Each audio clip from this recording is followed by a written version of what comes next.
សូមជូនរឿងសំណោចខ្មោចតាប៉ែកភាគ4នេះអ្នកភូមិនិងលបងចោចបាននាំគ្នាមកជួបជុំនៅមុខផ្ទះតាប៉ែកដើម្បីរងចាំវីរបុរសសង្គ្រោះពិភពលោកមកជួយដោះស្រាយបញ្ហាឲ្យមិនហើយលបងវីរៈបរោះដែលលបងហៅឲ្យមកជួយនោះបានមកអត់ថ្ងៃហ្នឹងមកតើញោមតែចាំមើលបន្តិចទៀតសិនព្រោះគាត់មកតាំងពីលោកខាងលិចឯណោះណាចំមកពីឆ្ងាយដែរលបងហើយគាត់ជិះអីមកដែរអូគាត់ជិះម៉ូតូឌុបមកហ្នឹងណាញោមតែពួកយើងរងចាំគាត់បន្តិចសិនទៅព្រោះក្រែងលោកគាត់ស្ទះចរាចរណ៍តាមផ្លូវពួកអ្នកភូមិរងចាំវីរបុរសតាំងពីព្រឹករហូតដល់ល្ងាចនៅតែមិនឃើញគាត់មកទៀតលបងពួកយើងចាំយូរដែរហើយណាមិនក៏មិនឃើញវីរៈបរោះនោះមកសោះអញ្ចឹងអាត្មាក៏មិនដឹងដែរណាញោមព្រោះថ្ងៃនោះនិយាយគ្នាច្បាស់ហើយថា3ថ្ងៃក្រោយមកជួបគ្នានៅភូមិស្ដៅកន្លែងម្ដុំព្រៃអាចនេះណាតែយើងរងចាំយូរដែរហើយអញ្ចឹងលបងសាកទៅសួរគាត់មើលក្រែងលោកគាត់មានបញ្ហាអីតាមផ្លូវរៀបនឹងលោកយកទូរស័ព្ទមកតេទៅហើយស្រាប់តែវីរបុរសក៏បានតេមកមុនល្មមកុំភ្លេចខលមកបងបើសិនគេបងរូបអូនទៀត អាឡូញោមមិនក៏យូរម៉េះមកដល់ណាហើយ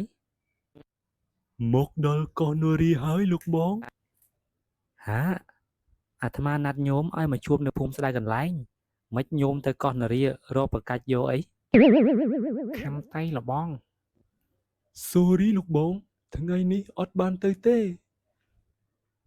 មិនអញ្ចឹងញោមថ្ងៃមុននិយាយគ្នាច្បាស់ហើយតើថាមកជួបគ្នានៅទីនេះតែឥឡូវមកធ្វើគំនិតដូចក្តិតលោកនេនអញ្ចឹងថ្ងៃមិញកណាជីកាត់កោះនរីក្តៅពេកក៏ចូលដាក់អាចជាពី3កំប៉ុងទៅលោកបងតែឥឡូវអស់កន្លះកែម្នាក់ឯងហើយចឹងទៅលេងរួចហើយលោកបង Sorry ផងចាំពី3ថ្ងៃទៀតក៏ណាតាក់តងទៅទីតខំចាំមួយថ្ងៃធ្វើគំនិតដូចក្តិតលោកនេនអញ្ចឹងណាតាមចិត្តខឹងចង់តែដាក់3កំប៉ុងអត់ដាក់តកកទេអញណាខំតៃលបងកុំគិតអីផ្ដេសផ្ដាស់ណានៅទីនេះមនុស្សច្រើនណាស់ចាំទៅដល់វត្តវិញចាំគិតផ្ដេសផ្ដាស់អញ្ចឹងក៏បានដែរនិយាយអញ្ចឹងលបង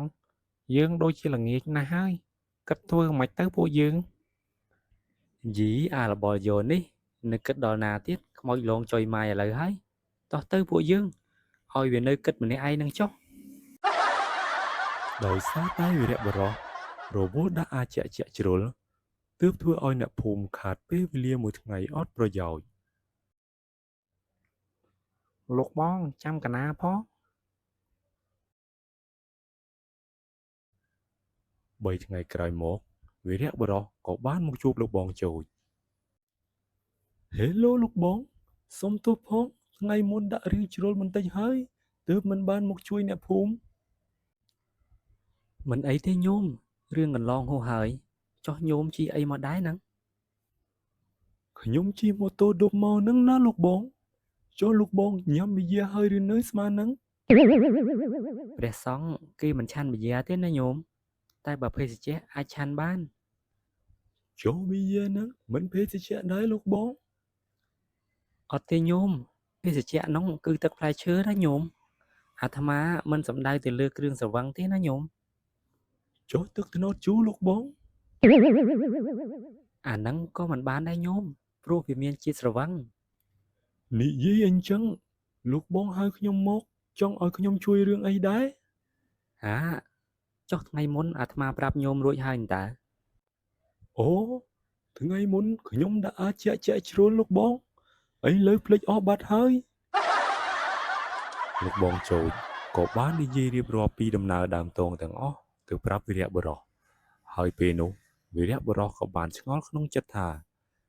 ខ្មោចនោះជាស្អីគេតែដោយសារចង់ដឹងខ្លាំងពេកធ្វើឲ្យវីរបុរសរបស់យើងយកជាប់នៅមុខទ្វារក្លៀកហើយនៅពេលនេះថ្ងៃនេះ វីរៈបុរសនិងអ្នកភូមិបាននាំគ្នាមកផ្ទះតាពេកជាលើកទី3 ហើយលើកនេះអ្នកភូមិទាំងអស់គ្នាមិនមានការភ័យខ្លាចនោះទេព្រោះមានវីរៈបុរសជាអ្នកនាំមុខហើយថ្ងៃនេះខ្មោចតាពេកក៏បានលងបញ្ចេញកំហឹងទៀតហើយជប់សិនអ្នកទាំងអស់គ្នាដើរមួយថ្ងៃហើយផ្ទះខ្មោចនោះនៅឯណាក្រដល់ម្លេះ ដល់ហើយប្រូនៅមុខប្រូនឹងហើយ អូផ្ទះនេះទេអីអើខ្មោចចង្រៃឆាប់ចេញមកវាយគ្នាមួយស្មើជាមួយយើងភ្លាមមកកុំនៅពួនសំងំក្នុងផ្ទះធ្វើអីនិយាយចប់ខ្មោចតាពេកក៏បានបង្ហាញខ្លួនភ្លាមតែម្ដងពួកឯងមកទៀតហើយអីមិនរៀងទេអីថ្ងៃមុនហើយអាមួយខុសគេនេះជាពីណាគេបានជាស្លៀកពាក់ខុសគេអញ្ចឹងយើងជាស៊ុបភើមៀងមកពីលោកខាងលិចណាខ្មោចស៊ុបភើមៀងស្អីគេដូចមិនដែរឮឯងមិននឹងធ្លាប់ឮបើឯងនៅតែក្នុងព្រៃអាចនឹងអាកង្កែបក្នុងព្រៃអាចហើយឯងមកមានការអីអាស៊ុបភើមៀងយើងមកប្រយុទ្ធជាមួយឯងណាអាខ្មោចឯងចេញក្បាច់មកប៊ីឈូអូឈូអូឈូយោប៊ីឈូឈូឯងបើយើងមិនត្រូវទេព្រោះយើងមានតែប្រលឹងគ្មានរាងកាយទេហាហាហាហត់ណាស់អញអានេះគេអាចធៀងស្អីគេអញ្ចឹងវាយមិនត្រូវសោះអញ្ចឹងអត់កើតទេអញទៅហើយមកអ្នកទាំងអស់គ្នាជូតទឹកភ្នែកឲ្យស្អាតហើយរត់តាមខ្ញុំមក